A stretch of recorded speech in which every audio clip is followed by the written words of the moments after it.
Operazione Le Due Valli dei carabinieri della compagnia di Sora in provincia di Frosinone. Le due valli in questione, cioè la Valle di Comino e quella del Liri, sono state oggetto di una complessa attività investigativa condotta dall'aliquota operativa della compagnia di Sora e dalla stazione carabinieri di Alvito, coordinata dal procuratore della Repubblica Luciano De Manuele e dal sostituto procuratore della Repubblica presso il Tribunale di Cassino. I militari hanno dato esecuzione a 4 ordinanze di custodia cautelare nei confronti di 4 uomini di origine albanese per i reati di detenzione ai fini di spaccio di sostanze stupefacenti di diverso genere, crack, hashish, marijuana, cocaina ed eroina.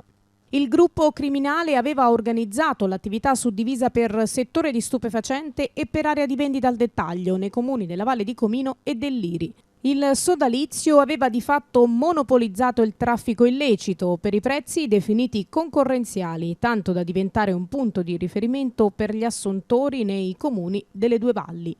L'attività investigativa è stata estremamente difficoltosa per le particolari tecniche utilizzate dagli indagati per eludere i dispositivi delle forze dell'ordine, per i più disparati metodi di occultamento delle sostanze, spesso in aperta campagna, e per il linguaggio criptico utilizzato. Non mancavano inoltre appuntamenti con i clienti, cambiati in continuazione o all'ultimo istante per verificare eventuali pedinamenti, lo scambio continuo di autovetture e l'utilizzo dei social network per comunicare tra loro e con gli acquirenti per eludere i controlli. In molti casi la sostanza veniva ceduta a debito ed in caso di insolvenza non sono mancate minacce ed episodi di violenza verso i debitori insolventi. I carabinieri sono riusciti in più occasioni ad individuare i nascondigli dello stupefacente e i numerosi clienti con conseguente sequestro della sostanza ed arrestando durante l'attività 5 persone, deferendone in stato di libertà 14 e segnalandone 23 come assuntori.